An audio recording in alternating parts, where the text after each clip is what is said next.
पाकिस्तान सेहत के हवाले से तरक्की पजीर मुल्कों में शामिल है जहां कमज़ोर माशी हालात के सबब सेहत को इतनी ज़्यादा तरजीह नहीं दी जाती है। पाकिस्तान में रोज़ाना 27 माह और 1 माह से कम उम्र के 675 बच्चे जान की बाजी हार जाते हैं। नौज़ायदा बच्चों की मौत की शरह के मामले में पाकिस्तान दुनिया में तीसरे नंबर पर है। दुनिया के 190 ममालिक में सेहत की सहूलियात के हवाले से पाकिस्तान का नंबर 122वां है। आलमी इदारे सेहत ने अमवात पर तशवीश का इजहार करते हुए अमवात की रोकथाम के लिए फौरी इक़दाम उठाने पर भी जोर दिया है। हम देखते हैं कि हर तीसरा चौथा शख्स हमें डायबिटीज़ का, शुगर का, दिल के अमराज का, गुर्दों के अमराज का शिकार दिखाई देता है।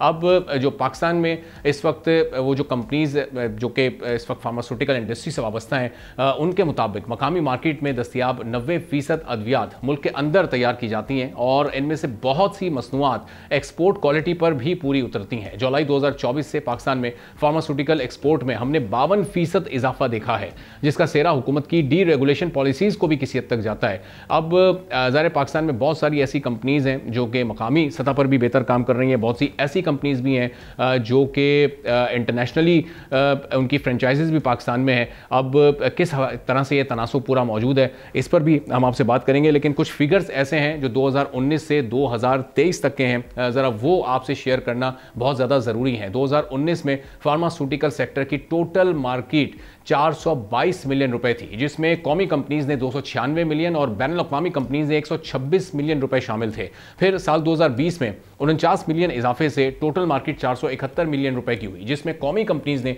330 मिलियन और बैनुल-अक़वामी कंपनीज ने 141 मिलियन रुपए मिलाए। फिर साल 2021 आया और उस साल फार्मास्यूटिकल सेक्टर की मार्केट में हमने 88 मिलियन का इजाफा देखा और मार्केट 559 मिलियन तक पहुंची, जिसमें जो लोकल यानी कौमी कंपनीज थी वो 396 मिलियन और फिर इंटरनेशनल कंपनीज ने 163 मिलियन रुपए शामिल किए। फिर 2022 में इस सेक्टर की मार्केट्स ने 96 मिलियन का इजाफा किया और यह मार्केट 655 मिलियन तक आ गई, जिसमें कौमी कंपनीज के 472 मिलियन और इंटरनेशनल कंपनीज के 182 मिलियन शामिल थे। फिर 2023 के फिगर कुछ हमने देखा कि कम इसमें इजाफा हुआ, 93 मिलियन का इसमें इजाफा हुआ, मार्केट 748 मिलियन तक पहुंची और कौमी कंपनीज ने इसमें 748 मिलियन और फिर बैनुल-अक़वामी कंपनीज ने 201 मिलियन रुपए इसमें शामिल किया। अब आलमी सतह पर पाकिस्तान फार्मास्यूटिकल मैन्युफैक्चरिंग में तरक्की तो हुई है, लेकिन क्या आलमी तौर पर भरपूर तरीके से नुमाइंदगी इस वक्त इसमें हो रही है? 2022 में फार्मास्यूटिकल सेक्टर पाकिस्तान का 17वां बड़ा एक्सपोर्ट सेक्टर था, जबकि जो पाकिस्तान का एक्सपोर्ट रैंक है उस वक्त वो 62 पर था। इंटरनेशनल लेवल पर फार्मास्यूटिकल सेक्टर का 2019 से 22 तक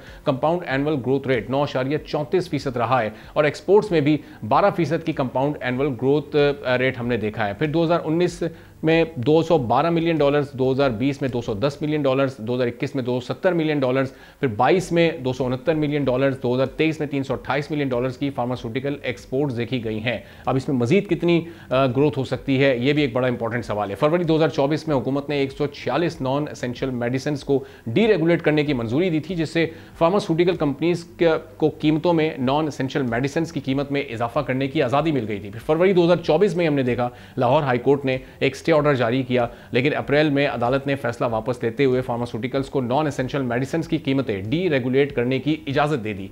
अब पाकिस्तान के फार्मास्यूटिकल सेक्टर ने साल 2024 में 916 अरब रुपए यानी तकरीबन 3.3 अरब अमेरिकी डॉलर्स की अद्वियात फरोख्त की हैं, जो पिछले साल के मुकाबले में 22% ज्यादा है। फार्मास्यूटिकल सेक्टर ने माली साल 2024 के आखिरी 3 महीनों में 237 अरब रुपए यानी 860 मिलियन अमेरिकी डॉलर्स की फरोख्त की है, जो पिछले साल के इसी अरसे के मुकाबले में 25% ज्यादा है। तो फरोख्त में 20% इजाफे की वजह कीमत में इजाफा और बाकी 5% बढ़ने की वजह ज्यादा क्वांटिटी में फरोख्त रही है। फिस्कल ईयर 2024 में पाकिस्तान फार्मास्यूटिकल इंडस्ट्री की एक्सपोर्ट्स में 44% इजाफा हुआ है, जो 59,213 टन से बढ़कर 85,492 टन हो गई है और इसके नतीजे में फार्मास्यूटिकल्स की जानिब से की गई एक्सपोर्ट्स 328 मिलियन डॉलर से 341 मिलियन डॉलर्स तक पहुंच गई हैं। तो अब ये पूरी सूरत हाल है। चैलेंजेस इस इंडस्ट्री के क्या हैं, मजीद ग्रोथ कितनी हो सकती है और इन एक्सपोर्ट्स को कैसे बढ़ाया जा सकता है और अब इस इंडस्ट्री का जो मुस्तकबिल है, जो फ्यूचर है। सब्सक्राइब करें और बेल दबाएं ताकि कोई खबर रह न जाए।